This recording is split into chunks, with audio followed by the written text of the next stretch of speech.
el liberalismo es, como la mayoría de ustedes sabe, una doctrina. No, esto no es bajado del cielo, esto es una doctrina humana de origen basado en la razón, un origen basado en la reflexión. La doctrina del liberalismo incluye la parte económica, política y social y surge junto con la Ilustración francesa, surge a mediados del siglo XVIII, el siglo de las luces. O sea, todos podemos razonar que es mejor para todos, pues la razón. La razón, el siglo de las luces, se le asocia la luz a la razón que ilumina y deja atrás la oscuridad de la ignorancia. Lo que pasa es que nadie sabe para quién trabaja, y la monarquía francesa, que patrocinó, desde las cortes patrocinó el fenómeno de la Ilustración, realmente trabajaba contra sus propios intereses, porque resulta que hubo una revolución. Luego hubo una revolución, había nobles muy reaccionarios que se oponían a que la corona o la gente que tuviera poder, incluso algunos nobles ya contagiados según los reaccionarios con la idea de la iluminación, pues se oponían a que patrocinaran el esfuerzo porque los humildes supieran leer y escribir. No se suponía que el nuevo régimen llegara tan lejos como a cortarle la cabeza al rey, pero eso fue lo que sucedió. La Ilustración trae las luces, pero también trae revolución. ¿Y por qué hablo de la Ilustración? Porque es allí donde surge el liberalismo como una doctrina, repito, que incluye lo económico, supuestamente es filosófico, pero incluye lo económico, lo social, lo político. Y el liberalismo fue lo que hizo que nosotros los cubanos pues hiciéramos una guerra de independencia.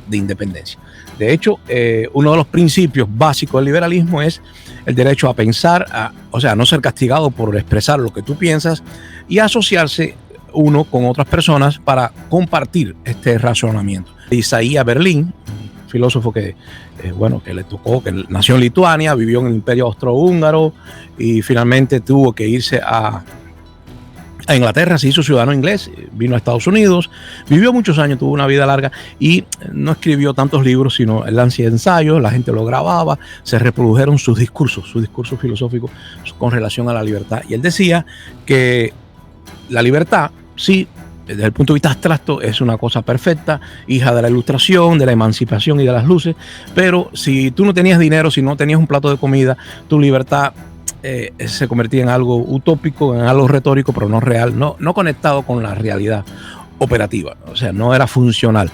Y por lo tanto, él decía, Isaías Berlín decía que la libertad, si no necesariamente un sistema político organizado por hombres que creen en que la libertad es buena, no necesariamente termina siendo ejercida de manera plena por cada ciudadano si no existen las garantías, ¿no?, de esa libertad. En una palabra, la libertad no se podía ejercer si una persona era demasiado débil, demasiado pobre. Por lo tanto, él creía que el individualismo, que casi siempre acompaña al liberalismo, individualismo, o sea, yo tengo un espacio, nadie se debe meter y mucho menos el Estado, pero si tú tienes tu espacio es tu problema. El individualismo de ese tipo está basado más que en la justicia, en la libertad individual del sujeto que, inspirado en el derecho natural de la selva, pues cree en el sálvase quien pueda. Esa es la libertad individualista. Isaías Berlín creía, y es un gran pensador respetado por todos los liberales hoy en día, creía que eso no tenía ningún sentido, que sí podían existir las ideas liberales, pero que de alguna forma el Estado tenía que intervenir. ¿Y por qué digo el Estado? Porque casi todos los liberales del sálvase quien pueda creen que el Estado estorba. Como es verdad que el Estado, cuando surge en la época moderna, se convierte en un poder que quita libertades a los individuos, es un poder que hay que vigilar. Y ustedes saben que la Constitución de Estados Unidos está diseñada para que no se centralice el poder demasiado en el Estado, pero aún así el Estado es necesario, según Isaías Berlín, para redistribuir un poco de fuerza y que cada uno de nosotros pueda hacer un ejercicio real, ¿no?, de la libertad individual. O sea, decía él, si hay una parte de gente que tiene todo el poder y otra no, pues no tiene sentido proclamar la libertad individual, porque se quedaría en algo retórico, ¿verdad?, en algo, palabras que se las lleva el viento. Hay que tener condiciones, y por eso cuando yo veo que en Cuba se lucha por desde la resistencia a los comunistas, se lucha por un mejoramiento y se le pide al Estado que sea el protagonista, pues hay un problema. Le estás pidiendo al poder que intervenga en tu vida y te salve. Y eso sucede cuando hay crisis materiales.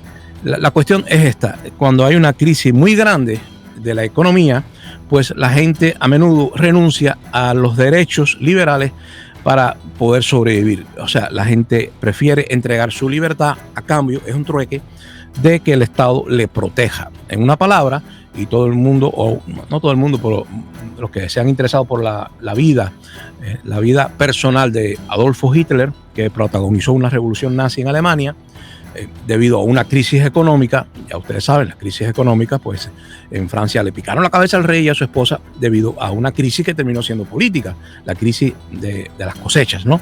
Pues los que han estudiado la vida de Hitler saben que Hitler en un momento de su vida fue parte de un soviet.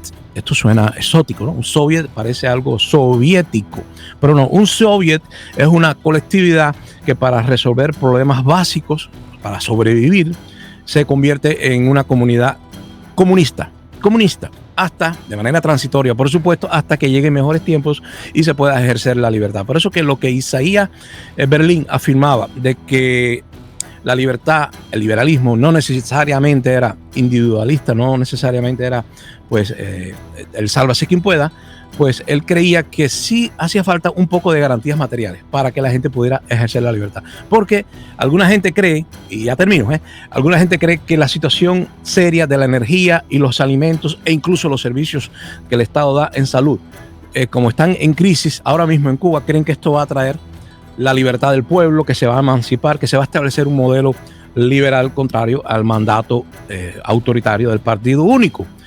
Pero la experiencia lo que nos demuestra a nosotros es que cuando hay carencias materiales, cuando hay crisis económica, la gente desesperada más bien lo que quiere es un dictador que lo salve de esa crisis. No necesariamente la revolución, en una palabra, la revolución nazi, lo que puso sobre el pueblo alemán fue un dictador nacionalsocialista, pero un dictador que tenía un discurso que no era para nada liberal, sino era más bien contrario a los liberales, y a los cuales acusaba Hitler y los nazis, acusaban al liberalismo de haber sido el causante de la crisis económica.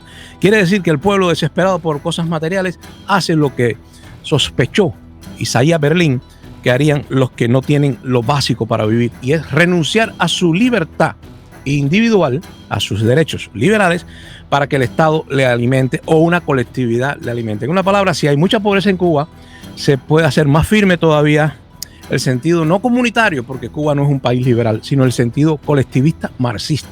Existe un peligro de que los más radicales marxistas en Cuba quieran aprovechar la miseria general del país para llevar a los cubanos en la isla hacia la comunidad primitiva, hacia el marxismo más primitivo y salvaje, que sí, por un momento transitorio, todo país, incluso los más capitalistas, pueden implementar esa ayuda al necesitado, esa ayuda comunitaria.